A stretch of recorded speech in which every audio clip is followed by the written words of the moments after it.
Students, so today we are going to discuss about the electricity. So we use electricity in every corner of our life. Without electricity we cannot imagine our life without electricity. So why electricity is so important? Because the first thing is that, so electricity is used to produce light, okay, and your fan or AC, they are all working with the help of electricity. Okay. So the television, telephone, the mobile, for to charge the mobile you need electricity. Your television, your computer, okay. So today, now we are taking the online class, okay, with the help of electricity. Without electricity can you take the online class? No. Okay. So television, telephone, radio, they all need electricity for working, okay. The refrigerators use electricity to keep fruits and vegetables fresh for a longer period of time, okay. And there are some applications also, your room heater or your air conditioner, they all work with the help of electricity, okay. Without electricity they cannot work.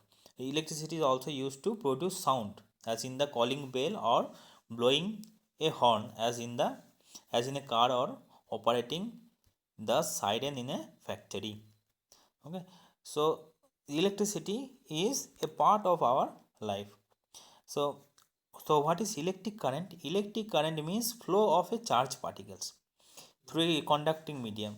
It is called the electric current. So see, like, if a water is flowing in a river, then we call it that water current. Now similarly, when charged particles flows, we call it as electric current, okay. Now charged particles means only electrons, not protons or neutrons, because you know that inside an atom there are three kinds of charged particles, okay.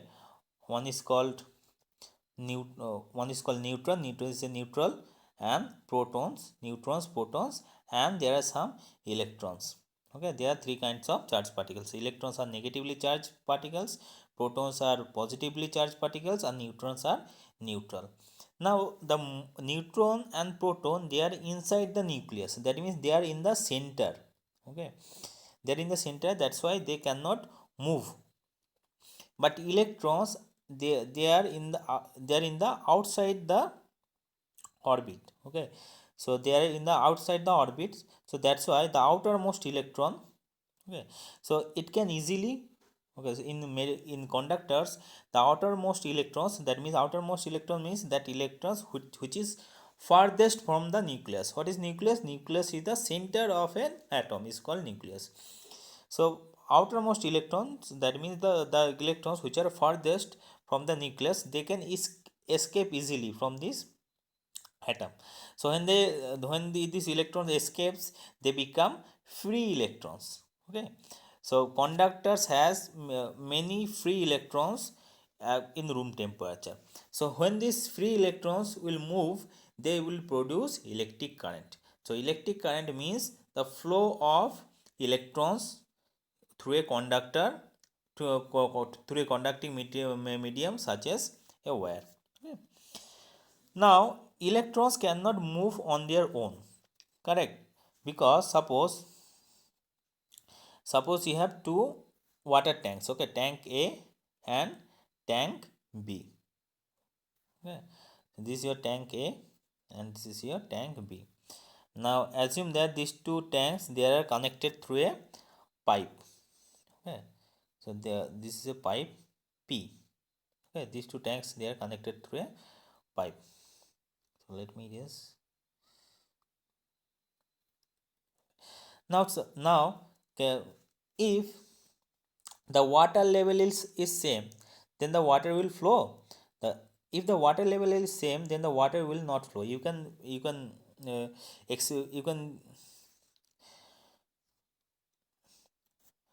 use you can practice this experiment in your home also, okay.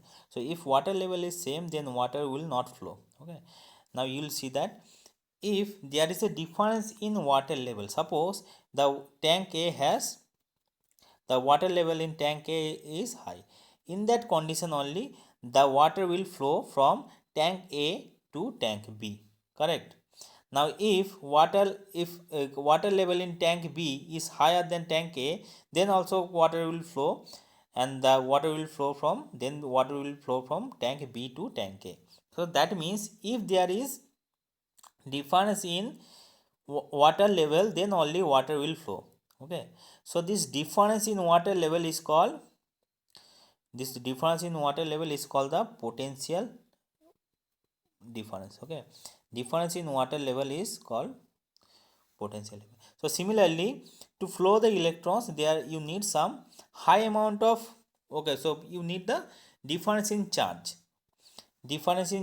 so in one end you need a high positive charge, and the other end you need a high negative charge. Okay, so this is a, so this difference between the difference between charges is called the potential difference. Okay, so here you have a conductor. So potential difference means difference in charges is called potential difference. Okay, so so this is a conductor. Conductor means, suppose this is a copper wire, so this line, so what is seeing here, this is actually suppose a copper wire or any conductor. Hmm. So inside a copper wire you have what, you have electrons, and electrons are negatively charged, and this is the battery. Okay, so potential difference is provided, batteries provide us the potential difference. So in one end it has a high positive charge, in one end it has low positive charge. So what will happen, so you know that positive charge and negative charge, they attract each other. So electrons will be attracted by this positive charge, so they will come in this way. Okay, they will come all this way. Okay, and here you have high negative charge, so that means electrons will emerge from here and they'll go like this. Okay, so the then the current to electrons will flow in this circuit. Okay, so electrons will be attracted by positive charge. Okay, and it will repel by negative charge, so in this end electrons will emerge and they will flow like this. Okay, so in this way current will flow in a circular manner. So the when the current when the sorry when the electrons will flow, then you will get electric current. Okay. And the electric current is unit of electric current is ampere. And remember, unit of potential difference is also called voltage. Okay, so I hope you heard the word voltage before, because it is uh, it is written in the, it is, you see your charger, it is written in the charger, current is 2 ampere, voltage is 5 voltage is 5 volt. Okay, so unit of voltage is actually volt, volt, volt. Okay, and it is denoted by what, V, voltage is V, and the unit of current is ampere.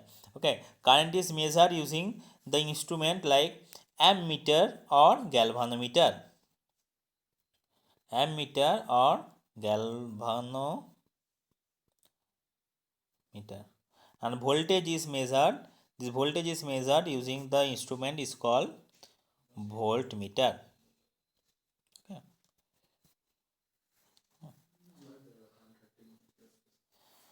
So you have to remember this. Okay, electric current means flow of charged particles or flow of electrons. Voltage or potential difference means difference in electric charges. Okay, so thank you for today.